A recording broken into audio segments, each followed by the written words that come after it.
All right, so joining Mr. Kunal Tomar on the stage, I'd like to also invite Mr. G. Shankaran Nair, President and Chief Strategy Officer, Servion Global Solutions. Can you have a round of applause? This morning, we had some delightful insights from him as well during the inaugural session. Moving on to our next speaker, and I'm truly delighted to invite our next speaker who comes with more than 20 years of experience in the marketing, e-commerce, brand, product and sales, and she has held leadership positions in Mahindra L&T Financial Services Group as well as HSBC. Let's have a round of applause for the Chief Marketing Officer of Mahindra Holidays and Resorts, Ms. Deepali Nair. Wonderful to have you, ma'am. Moving on to our next speaker, ladies and gentlemen, the Chief Executive Officer of Baggett today. He's an entrepreneurial business leader and early stage investor and currently the CEO, Internet and TV Commerce with the India Today Group. He has led businesses for Fortune 100 companies. Let's have a round of applause for Mr. Gaurav Kachru. Well, joining our esteemed panel members on the stage, I'd also like to invite our next speaker, who's been the director also at Health Raga, where he used to manage the e-commerce business, and he's also been associated with brands such as Gulf Oil, Ashok Leyland in the past, and currently he's a senior director marketing with ShopClues. Please help me welcome Mr. Nitin Agarwal. Our final speaker for this session comes with more than 5 years of product management and marketing and development experience in the internet consumer and space technology, and internet technology in the consumer space rather. Let's have a round of applause for the entrepreneur and product head of Lime Road, Mr. Abhishek Sharma. And can we have a huge round of applause for our wonderful panel members one more time? And we'll get started with the panel discussion. I'd like to hand over the proceedings to Mr. Tomar. Over to you, sir. Thank you. I think we'll start with the first very basic question which always came to my mind, and while interacting with a lot of marketers, something which is there at the back of their mind. Analytics, we understand, is important in the marketing world, but and it's a very strong enabler, a very big enabler for marketers.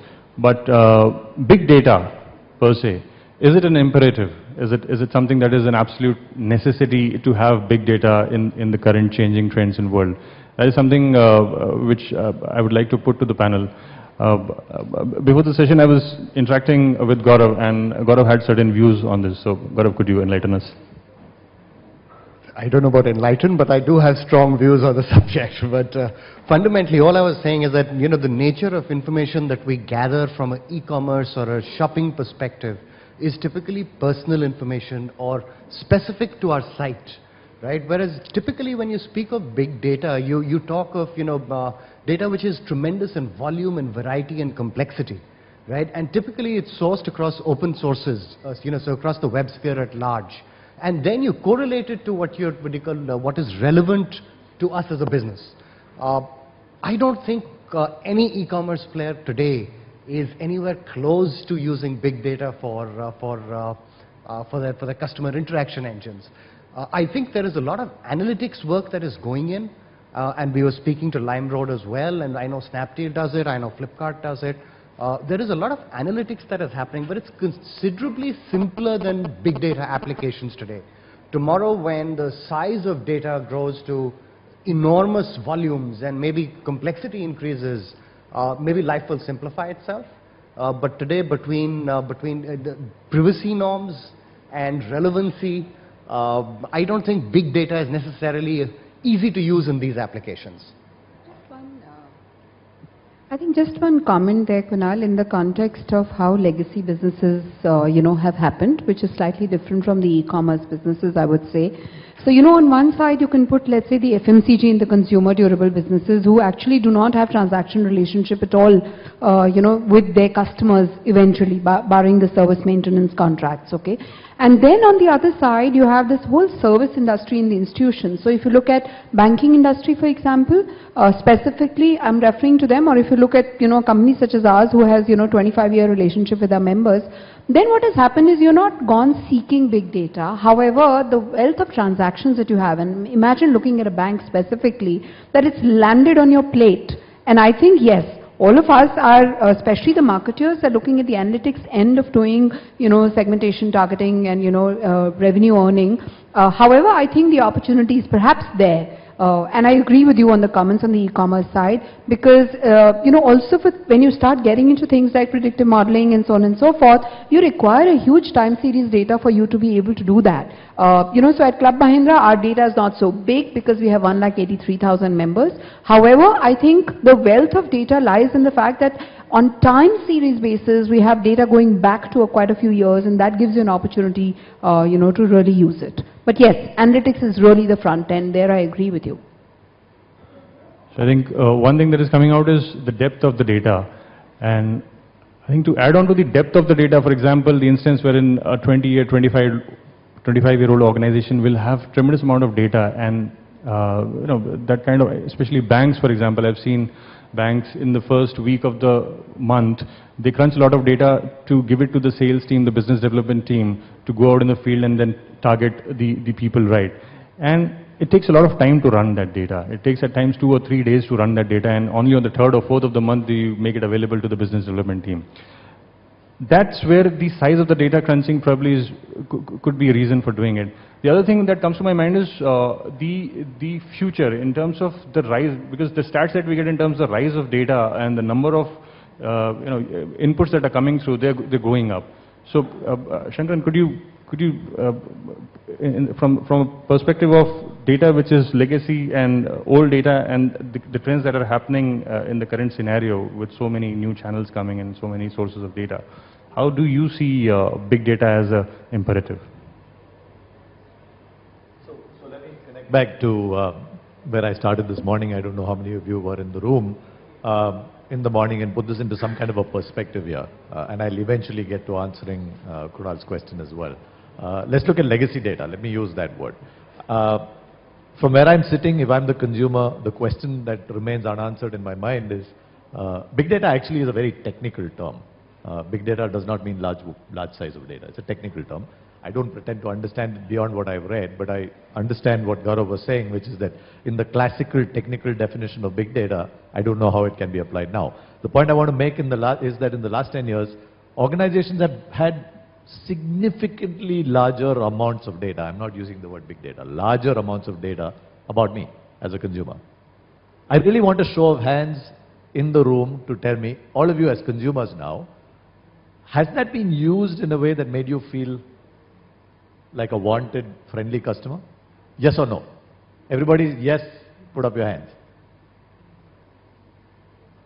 I kind of expected that. It's a small minority, I share that view. I don't believe data, pure data, has been used very effectively for the last 10 years. And that's not because there is no data. I leave footprints of my passage through my various vendors' houses, so to speak. My bank, my telecom company, my automobile brand. I've changed cars in the last 20 years 6 times, and every time I've switched brands. Not one single brand has come back and said, hey, why? So the question I'm really raising, and Kunal, to your point is, so now you're going to get big data, which means you're going to know even more about me. Not only what is trapped inside your enterprise, but going back to Gaurav's point, everything that I'm doing even outside your enterprise, which you may or may not be allowed to use, by the way. That's where you hit the limits of your legal point. Do we have the ability to use it? I completely believe that we can create far tighter bonds with our consumers with all of this data that is available to us. But the question I'm really raising is, will we, and what do we need to change from the way we've used the data in the last 10 years? Because from the show of hands in this room, it's not meant anything to us. That's my problem here, really. I don't know if I fully answered your question. I guess that sets another question for Nitin and Abhishek, because there is an opportunity. If there is, the show of hands has been so low, that means there is an opportunity wherein consumers expect a lot more to be done in terms of, now whether it is, this is a question of being intrusive and how you can do it better without being intrusive, or without being perceived as being intrusive. But then there is an opportunity. How do you see that opportunity? One small caveat before that. The show of hands might have been low because everybody's asleep, but I hope that's not the case. So clearly every marketer wants to harness big data, right? At Shoploose we simply call this whole data analytics part business analytics, where analytics is means to a business problem. That's what we like to believe in. It could be a CRM problem which marketing is grappling with, or it could be a customer retention or cross-selling problem which categories team is grappling with. And I think big data or handling large volumes of data comes in when you have multiple facets, when you have large number of factors, and when you're trying to do things live, on the go, on the website. And we are very quickly reaching that stage, frankly. I mean, systems which we built 1 year back can no longer support the amount of data which is being thrown in. In terms of readiness, in terms of infrastructure, in terms of technology, knowledge, are we there? Not really.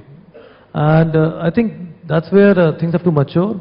Another perspective I like to add here is India is still a growing market, a very, very rapidly growing market. What that means is, millions of customers are being added every month. And, sales goals or sales targets are rather easy to achieve in that kind of a scenario, as compared to more mature economies like in Australia or a US, where all the marketeers are literally fighting for the same customer. And then the fight is more about who can customize better, who can offer solutions which are more meaningful to the customer. So I think India is very slowly, very quickly gonna reach that stage, and that's when marketers will be left with no choice but to, get their hands dirty with all the technology and all the knowledge about how to harness that data. Currently it decides, but sometimes you just go ahead with what you have, right? You do try to make it as customized to the customer, but I think a lot more focus and lot more effort needs to go in before we can truly achieve that stage. That's my view there. Yeah, so I agree with Nitin. So actually there's a huge opportunity with the big data in terms of marketing, in terms of the product side as well, which we see from the here as well.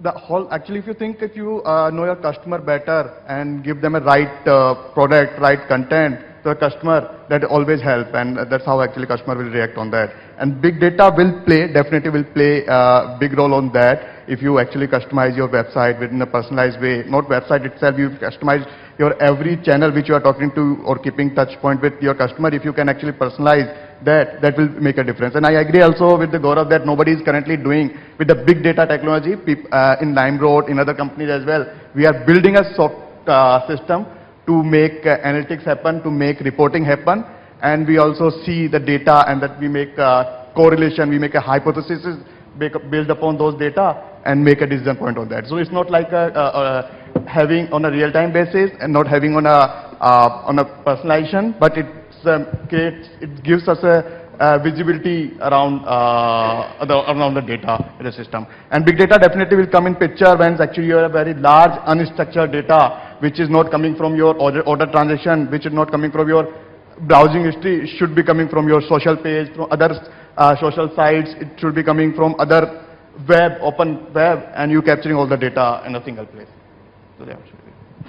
Gaurav, you would want to, because what we are hearing here at So I think there's a lot of big data has become a popular word. Let's put it as simple as that. Big data has become a popular word. People like using the word big data. I think it's still in its early stages of understanding in our market in particular. Let me start with an example, right? It's easier to elucidate these things with examples than trying to give you a definition, right? I'm invested currently in a big data company. The company's name is DataWeave. They have a product called PriceWeave. Now, PriceWeave actually tracks price points of millions of products on a live schedule across thousands of retailers, across hundreds of geographies, right? And for the people who are subscribed to the platform, if they put in a query saying, I want a price comparison of these 500 or 5,000 or 15,000 or 50,000 SKUs across these 20,000 retailers as of yesterday, they will produce that information for you in minutes. Hours actually, but nonetheless, hours, right? That is big data, right? Big data is actually using millions and millions of data points across different sources, relating them. The trick is not just in the crawlers, the trick is in the ability to be able to make sense of data which is formatted differently in different sites and different locations, right? So it's a phenomenally complex process, right? And this is one example of using big data. All of us are using analytics and building analytic platforms which are linked to our directory structures and product characteristics in e-commerce, right? But 99% of it is basically limited to that and social feed, right? That is it. That's all we have access to. In reality, most of the people don't even log in. 90% of our browsers in e-commerce don't log in. Only 10% are actually logged in. So they're unidentifiable till the point in time they actually log in. Then you can correlate it to an existing cookie or to a login member and then correlate that information. Right? So it's not easy to do. There are challenges when we talk of customer service and optimization and customization. Right? It's nice to say, but it's not truly big data. Yes, there is a lot of analytics work that is going on. There is a lot of work that is happening in customization of information as it is consumed on site in real time, right? Can this evolve into big data analytics at some point in time? Possibly. But it's improbable because the nature of big data is statistical and it's not individual. Big data does not identify or talk of individual points, it talks of statistical sets. Right? Because anytime you deal with, so I'm just saying, so so there is a fundamental, when we use big data, we should use it in the right spirit, right? But for traditional businesses, right, like you brought the right point, right? Now the nature of the data that you're looking at is not truly complex because it's coming from a single source, right? But when you start correlating across sources and formats, right, then the complexity of that information goes up. It meets the volume challenge and it meets the velocity challenge of how you define big data, right? But it doesn't necessarily meet the variability and the complexity challenges. So that's what big data, kind of entails. And I hope that kind of broadly brings into light what big data is, right? So we use it more judiciously. So one specific point around getting data from various sources, and I would say probably Deepali would differ on this one, that maybe the set of data points from which data is flowing into today is much larger than what it would have been 20 years back. And for you, I think it will be both online and offline data. There are two questions to you. One is, what do you think about when it comes to the size of this data? You said that yes, big data is a requirement. But what do you think about the importance of single customer view? Because the possibility of various forms of data and various structures, actually the same person can have different personas in your database. Sure. So how do you think it is important or relevant to actually sweat on getting to a single customer view? And B is it really worth investing the time and effort at this point in time into, So good question, Kunal. So I will just first tell you a few examples of analytics, the kind of analytics that happen. And then, yes, the right question to ask is that why should I invest into all this? And as a business, does it make sense for us to invest into all this? And so for example, at Club Mahindra, specifically for our existing members, like I mentioned, we have about 1.83 lakh members and not 18 lakh and not 18 crores. Okay.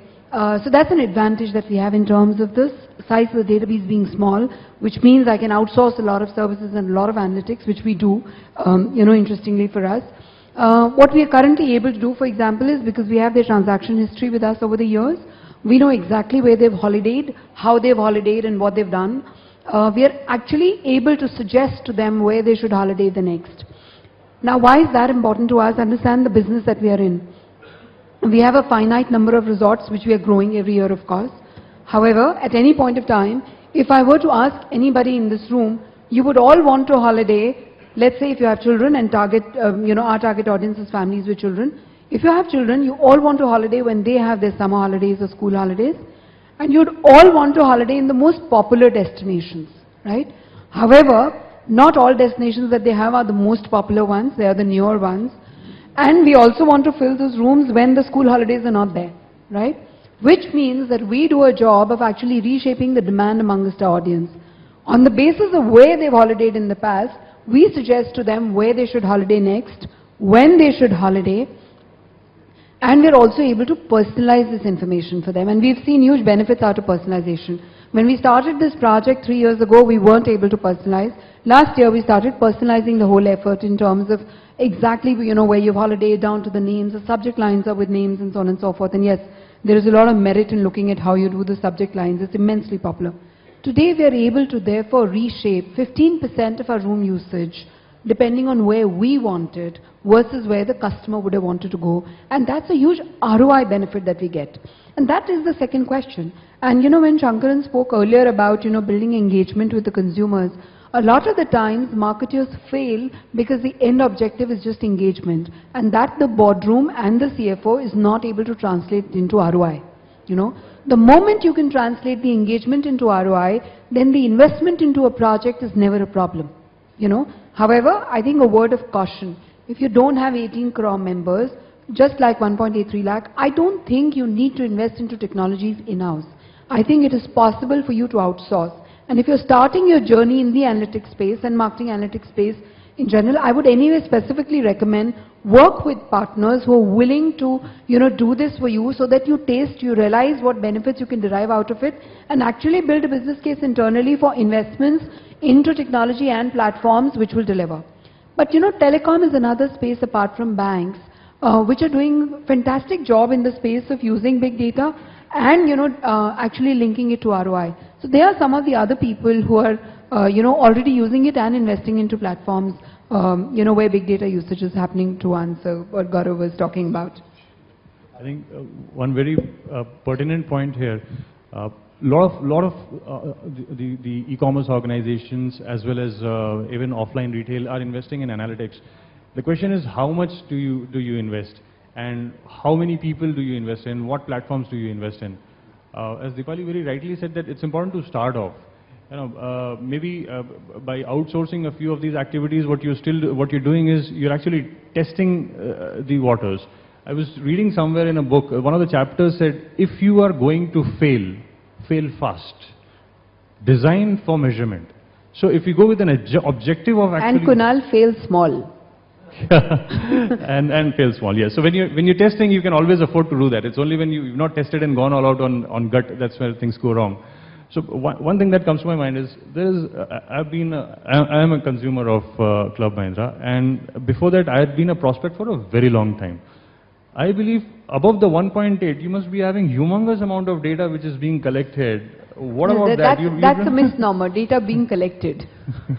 Well, so we have a humongous amount of data, but that's where the whole legacy system comes in.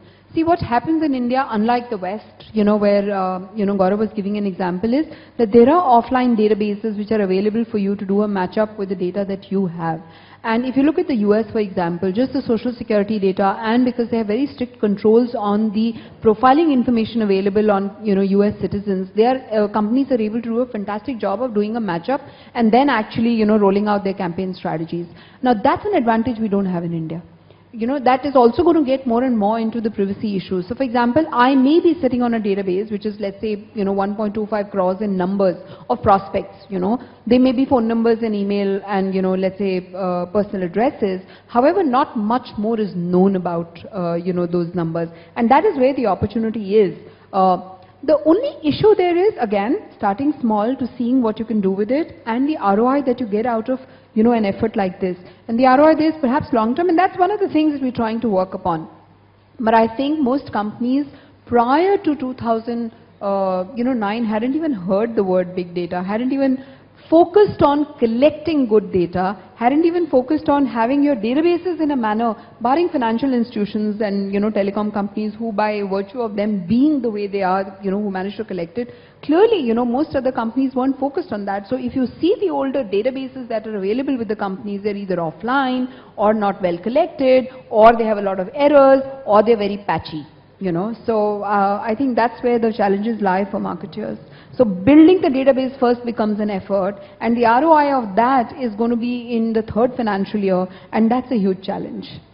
So it's about taking a call, and something which Deepali also mentioned about data enrichment, which maybe we are currently lacking in our current scenario, wherein you can actually scrub the data against certain within the statutory regulatory framework. You can scrub data against various other data sources and enrich the data in terms of different kind of behavioral patterns. But I would seek Shankaran's view on what do you think on, for example, the ROI in terms of both big data as well as analytics, in-house vis-a-vis outsourced, because ROI becomes a huge decision factor when it comes to whether an organization would want to invest in big data and otherwise plain analytics also, marketing analytics. Yeah. No, I believe that it's a kind of a no-brainer from an answer perspective, but I want to go back then and revisit what I'm about to say. I think that today, the consumer of today, either willingly or unwillingly, shares a whole lot of information, as I said. And not to use that information effectively to generate value for your company is a bad idea. So I think there is huge ROI to be gained by using analytics, whether it's out of regular, large volume, structured data, or using the larger capabilities of variable, unstructured, big data. So there's no question in my mind. I think companies today have a huge amount of power in their hands to play the marketing game, to command that customer loyalty and customer lifetime value. Let me backtrack here a bit. I think the science of ROI calculation is totally incomplete. It is completely incomplete. So I'm very wary when people tell me, show me the ROI. We have in our company, we've inhabited the service cycle, the customer engagement service cycle for the last 20 years. We've moved more into the experience management in the last 4 to 5 years. But what we've seen there is that the ROI calculation is very basic, right? So for example, we serve telecom companies. They get 3 to 4 million calls per day. There's terabytes of data coming in. It's all there and available. But the calculation is if I automate and I prevent X number of calls going to agents and I put it on the IVR instead, this is my ROI. And I find it hard to find an audience in my client organizations to say, is there a linkage between that automation and loyalty? How many customers are you losing? Are you able to connect it in a scientific way? And believe me, that science doesn't exist today. Are you able to connect your levels of automation in your customer service cycle to your churn? In a logical fashion, in a scientific fashion. You can guess. We can all give an educated guess. I mean, we all know that if you automate me to hell, I'll quit. I'll go somewhere else. But where is the science in that? So I'm a little wary about the R part of the ROI. How do you calculate return? How do you calculate customer lifetime value? And these are, I think, as Deepali said, these are a little longer term calculations. And nobody has the patience for those calculations. So it's a little too short term, it's a little too incomplete, the ROI calculation. That's my word of caution. Spend the time to design your ROI calculation effectively. Big data will work wonders for you. Big data analytics, whatever, will work wonders for you. That would be my view. I actually think that, there's a lot of personalization work that is happening in the internet industry today. And I think both of them touched upon that. And I don't think it's very different from for any of the current e-commerce players. The approach that they're taking is fairly similar. And everyone's dream state is also fairly similar. And I think, if you guys would want to cover how you're tackling personalization in the digital or the e-com space, it might be fairly interesting and take the conversation away from big data for a minute. So personalization is a very interesting space and one where we are actually making rapid steps. So, so recently we launched out something which is a category affinity communication. So basis your past transaction. So this is again through a third-party cloud-based service which gives in a feed. We are able to find out if a particular customer has a good affinity to convert in a particular category. And then we can create customized offers or promotions for him and send it to him over an email or an SMS or a notification, whichever is the medium of choice for him. So small programs like these. In fact, lot of elements on the website or on the app are also getting personalized in the last 2 to 3 months. So basically the sequencing of banners or the banners which are shown to a particular customer or the different widgets which show up are personalized based on what you browsed last, what you looked at last, what you transacted last, what geo you are from, what gender are you. So all of these things together given for a more customized, personalized experience, it's not really marketing in the moment, it's maybe we do not know what exactly looking for in this session, but based on your past history, based on your past behavior, we can at least suggest what you'd like to maybe transact this time. So that's where we are going. Who does this part? In an organization, typically, who handles this part? So basically what we've done now is, even in the marketing organization, we have built a small team of marketing technologists. So there are 2 to 3 marketing technologists who solely work on these kind of projects. Apart from all the product management and technology teams which are there, because most of these things are highly technical in nature, so a lot of technology and statistics is involved. And you need that skill set for people to be able to do that and do a lot of A/B testing and see if the results are indeed working for us. So I'm hearing two things happening. One is that you have a analytics piece wherein you have certain hypotheses on which you try and gather some information, get some segments, etc., and then work on those segments. And you're saying that technology is equally important because you're doing it by using what's latest available in technology to crunch those, to gather those data sources. So hence, you're saying technology and analytics are basically joining hands here, and this is where the output is coming from. No, right? absolutely. So, I mean, as a marketeer, I have to understand technology, I have to understand data. Because increasingly in the online world, I'm not in touch with my customer directly. I only know him through those data points. And for me to harness those data points, I have to, get hold of technology. So linking back to Shankaran's question, that if the show of hands, again pointing to that was, if people are saying that still there is there can be better optimization of the data, maybe it's also a question of whether the data that is being made available by, for example, the technology team or the analytics team, whether it is being consumed appropriately. Because one of the surveys that came out of Experian was more than 50% of the organizations feel that the data that has been made available has not been used optimally. For example, so I would probably put this question to Abhishek. When you get the output of the analytics, for example, you get certain information on segments in terms of propensity, etc. Who are the end beneficiaries of this output? Or is it like different verticals get pieces of that, or is it like centrally managed, the campaigns across cross-channel? How do you use the data? If we say the single mission for getting a benefit is like getting a more and more consumer engagement on our platform.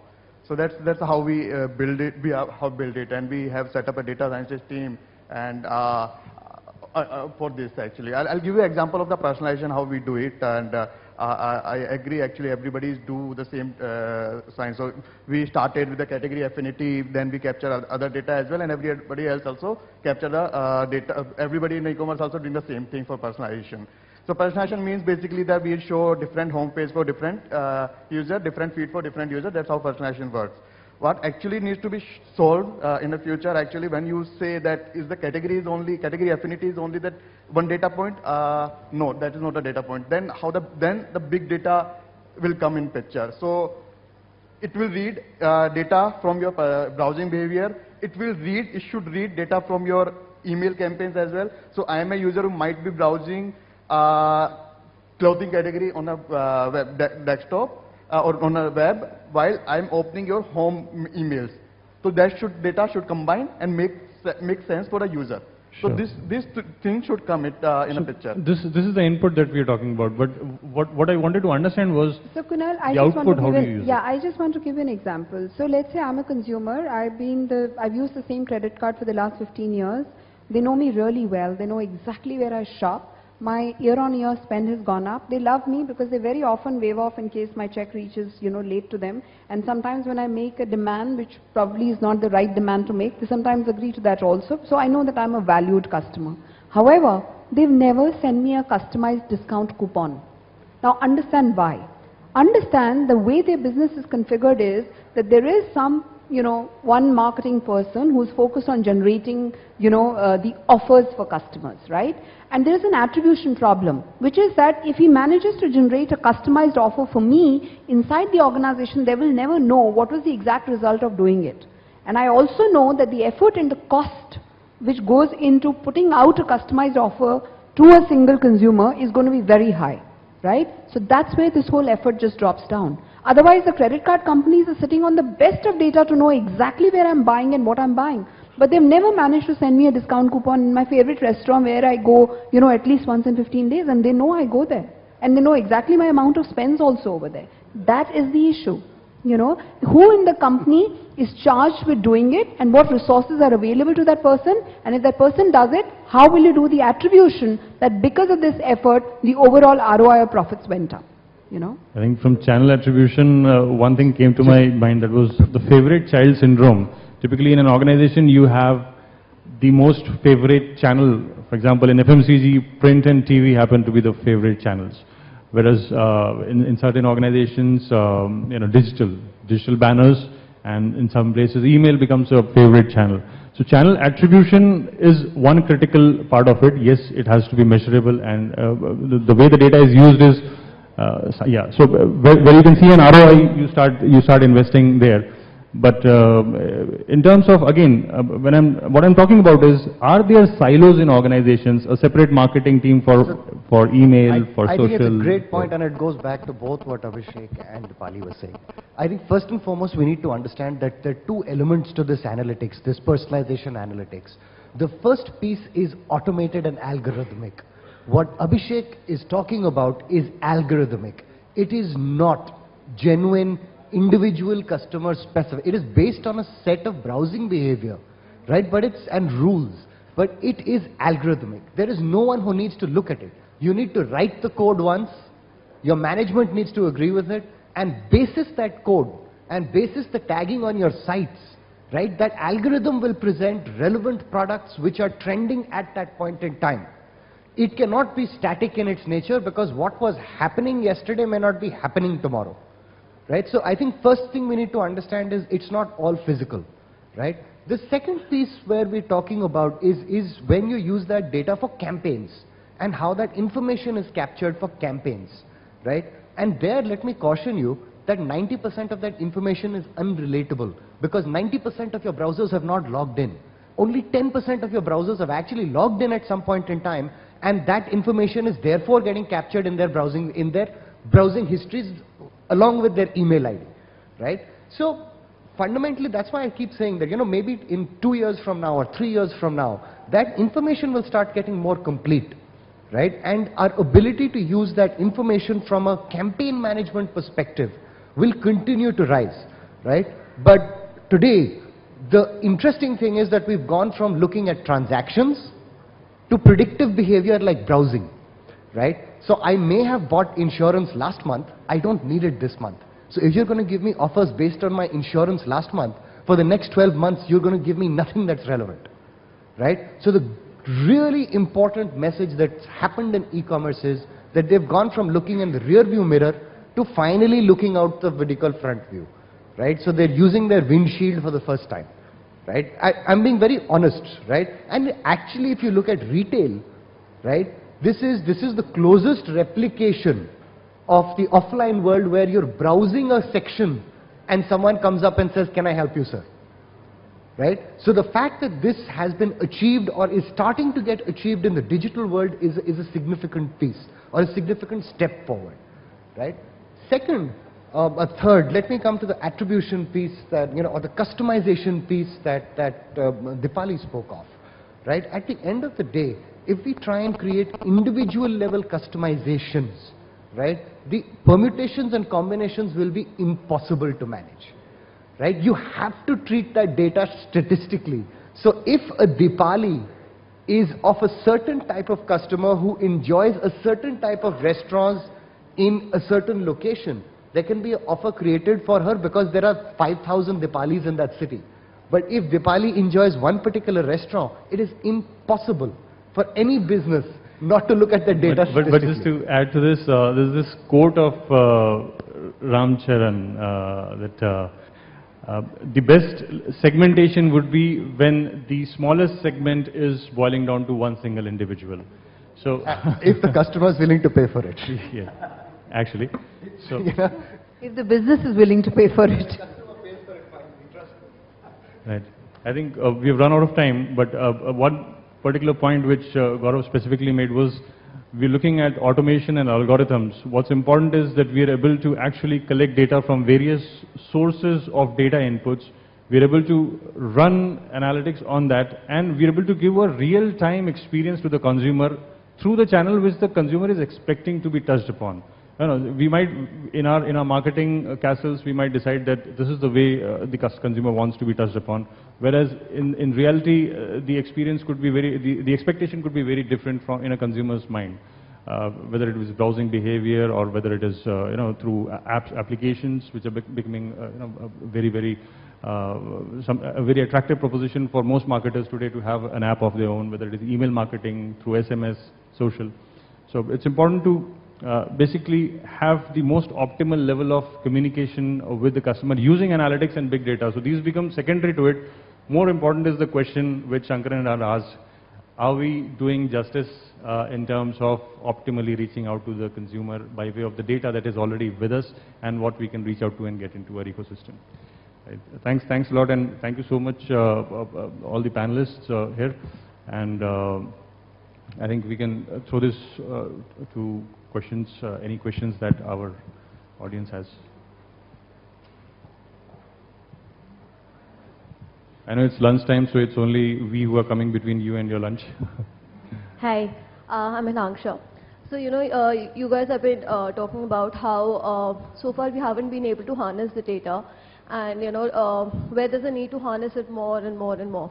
So as a marketer, I understand that, all of it will lead to a lot of ROI and, things like that. But even the little that we've been able to harness, at some level, I feel it gets intrusive, it gets really into the private space. So to give an example, on Facebook, when my status was single, I used to get matrimonial ads. As soon as it changed to married, I started getting maternity ads.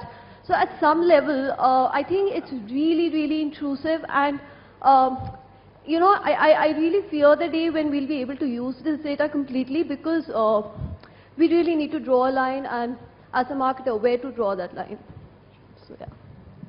I actually love that question. I just read an article yesterday, and I didn't know if I'd get a chance to talk about that today. This is by a Professor Charles Handy. It appeared in the Mint. Anybody from the Mint here? Okay, great paper, by the way. He was quoting somebody else, and I've forgotten that individual's name. And that individual's name is that he is the professor of the philosophy of the ethics and morality of the internet. Now, normally in these forums, we are very caught up with our prowess, so to speak, which is our technology. And to me, that is another key question that remains unanswered. And the way that article talked about it, this is not my thoughts, this is what is in the paper yesterday, is really, can these technologies reduce us to mere packets of data transiting through a system? And in which case he ends by asking the question, who is the master here and who is the slave? Right? I used to think that I'm a little crazy because I think this way. I keep worrying about these factors till I found out that I have three people who actually agree with me, who are, people who are not insane by virtue of their accomplishments. Elon Musk, Bill Gates, and Stephen Hawking, who have all called out the fact that artificial intelligence, which goes into predictive analytics and all of that, is the greatest existential threat that mankind has faced. So your question is valid, the answer is out there still. I don't know what it is. But to your point, and bringing it back a little bit from the philosophical level to the more mundane level, I would like to see a community engaged in the creation of the algorithms, interpreting data. I think the big missing piece is data can be interpreted in a million ways. Now, whoever's writing the algorithm is figuring out his interpretation or her interpretation of the data. There should be a large community of behavioral scientists who are overseeing this, who really understand human beings and their behavior, and then answer questions like, just because I got married, do I want a maternity ad? I probably don't. There might be women who do. That's the thing about human beings, we're all different. So there will be a community who do a segment, and there'll be a community who don't. How do you figure that out? But if you write an algorithm saying marriage certificate issued, send ad, that's algorithmic as I understand it. You're going to run that risk. So I don't know. I think a lot of things we're going to learn as we go. And I'm glad you asked the question. I have this question. So if you know your customer, that's always a good thing to market and target with. But actually, for this particular case, for such particular case, you have to make sure there is a shelf life of the events, the things you are reading. It's not always I'll be targeting you with the same communication. So definitely there is a shelf life. So if I'm purchasing mobile, I will not be purchasing mobile cover case after 6 months of time. I will purchase either within a week. I will not purchase it after 7 months or 6 months of time. If that can happen, and actually as a marketer effect, if we are able to solve that as a thing, that's always a good thing for it. I would just, Shankaran made a great point there, right? But the risk really is that when we start getting people, whether it's a committee of people or it's the government, right? It's very scary when the government starts regulating privacy at their level. So I think us as marketeers need to self-regulate to the point that we feel that we're comfortable principally in doing this or sharing that information for members of our own family, right? And draw the line there. But that's a soft line that each one of us as marketeers needs to draw. And I hope we draw it correctly and way before the government decides that they need to intervene.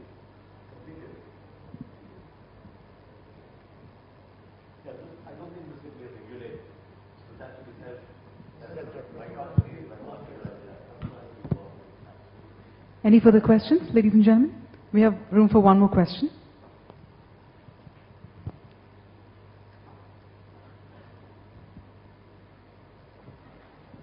Good afternoon. This was a very engaging conversation.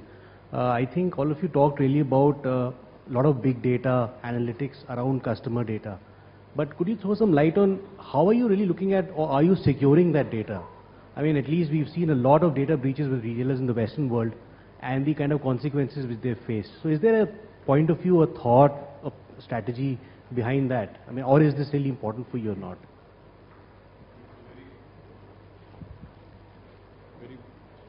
Pertinent question, data security. A very simple thing, like we spent millions of dollars on acquiring customers through various sources of, whether it is a print ad, a television ad, whether digital banners. We spend a huge load of amount of money on acquiring those customers. What are we doing towards securing that data? And let it be not only the internal data, also, you know, when we are crunching data from third-party sources, etc. There are instances where we are exposing ourselves to some bit of data leakage, etc. What kind of solutions do we have? So I can relate to it. What you're asking is because I also manage the other part of the business, which is the bureau business, and it's a heavily regulated industry. The regulator, the central regulator themselves conduct regular audits to see that data is not lost. But on the other side, which is marketing services, if you ask me, and you know, there are databases available in the market. If you want to reach out to a particular segment, you can actually get travelers data, for example. You can get e-commerce consumers data, for example. Where does that data come from? How is it so easily available in the market? That data comes because your question is very pertinent. Right? I'll put this question to Shankar and possibly.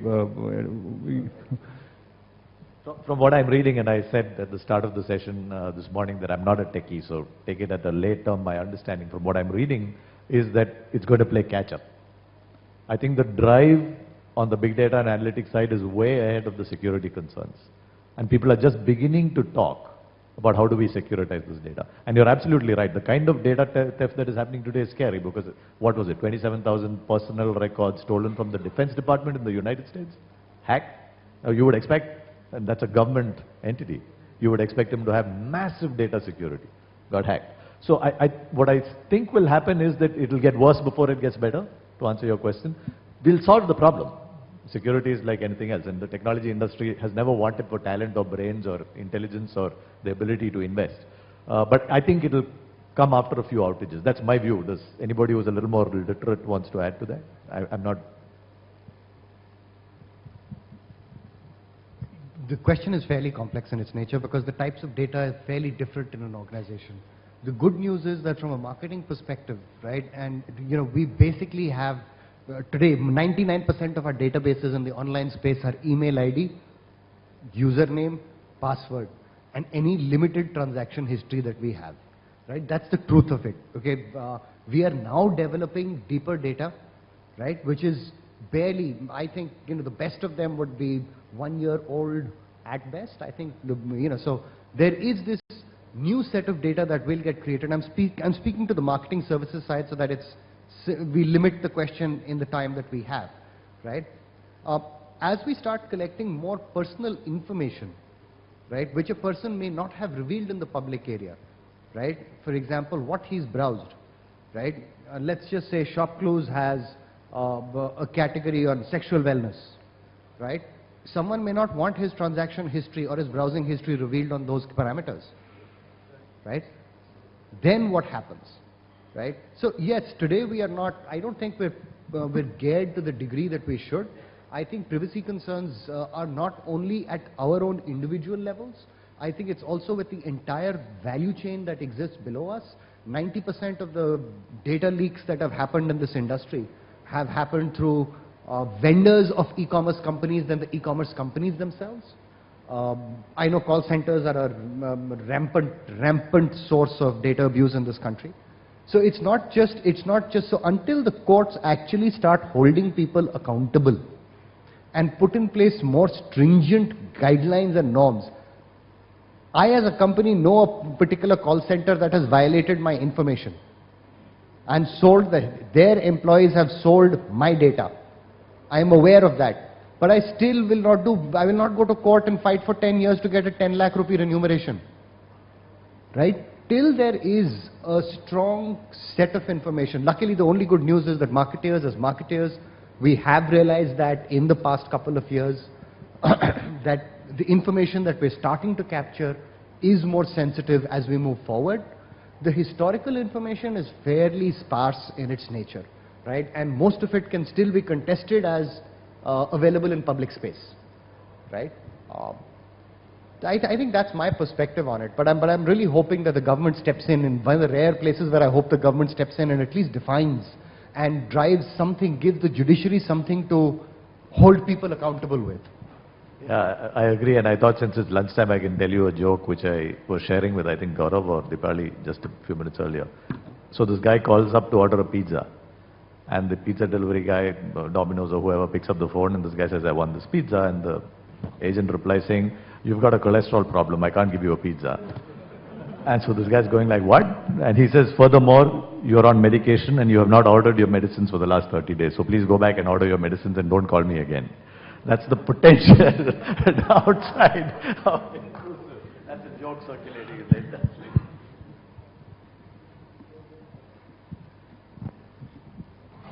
So, thank you all for a very engaging session, and probably we also touched upon certain other points, just not sticking to big data, a few other things which are relevant to marketers per se, whether the use of analytics and stuff like data security, etc. Thank you all, and I think now it's time to let you go for lunch. So, thank you everybody. Well, let's have a round of applause, and I'm going to request our panel members to please remain on the stage, and may I please invite Mr. Siddharth from Tech Process to please present a token of gratitude to all of our speakers. Well, of course, you have left us with good thoughts on food, after that food for thought. But firstly, I'm going to invite Mr. Siddharth from Tech Process as he presents a token of gratitude to all of our wonderful speakers. Meanwhile, ladies and gentlemen, we're going to be scheduling the break for 40 minutes. 2:40 is when we're going to start with our next session. In fact, one of our speakers also spoke about pizza. In our next session, we actually have a speaker from Domino's. So it gets even more exciting. Ladies and gentlemen. Yes, sir. So please enjoy your lunch, and we'll see you at 2:40. Thank you once again to all our wonderful panel members.